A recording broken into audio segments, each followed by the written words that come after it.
So if you have a 350Z, you probably have this issue. You might have water leaking in. Pretty much all there, you can see a gap. And what's happening is it's going behind the pillar and kind of falling down and sitting on top of that weather strip and just going straight down. This weather strip I'm talking about. So it's basically just going down in there. So I recently had this pillar. It's a brand new pillar. Safelite broke my old one, so this is what a brand new A-pillar should look like with new weather stripping. So you can see it goes down there. And it has that piece right there. This piece, I do not have a solution for, but when I was looking at it, I don't believe this should cause a lot of water leakage, if any at all, because water is falling into this area anyway. So I think that's this piece should be fine. But it's mainly this area that you want to get. Anything to prevent it from going behind here. So, as you guys know, or some of you may know, Nissan doesn't sell weather stripping for these A-pillars. The weather stripping is actually like glued on, and you just can't get them. The solution is buy a whole new A-pillar, which is $600, and I do not want to do that.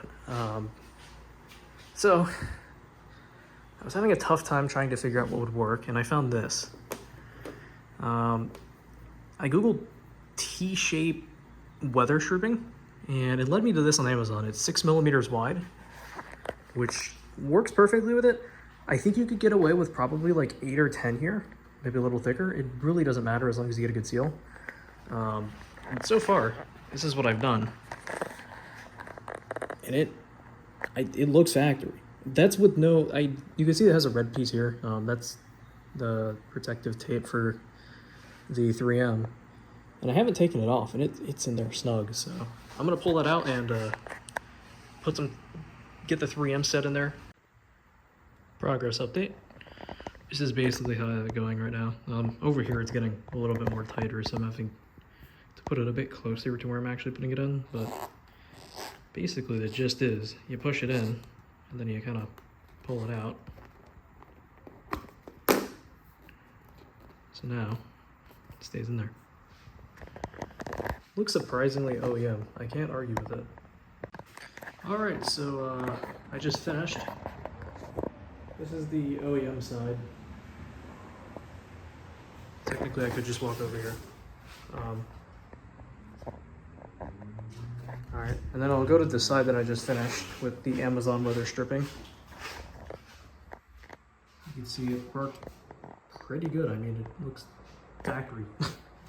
Or probably the closest thing you can get to factory, I would imagine.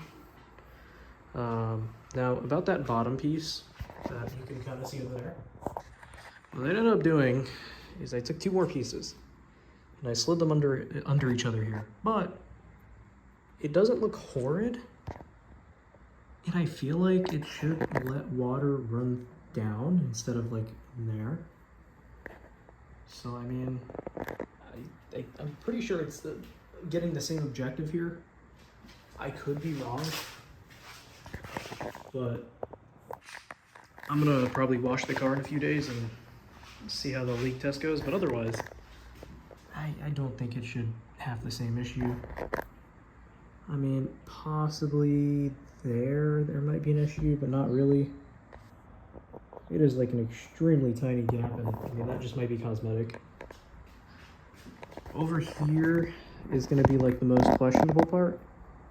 So what I could do is I could push it down and it stays. So I'm thinking I'm just going to put some glue in there and then just push it down, and that'll solve that problem. But otherwise, I think I'll call it a job well done. I'm hoping this also fixed my wind noise, because I got major wind noise coming in. Looking pretty good.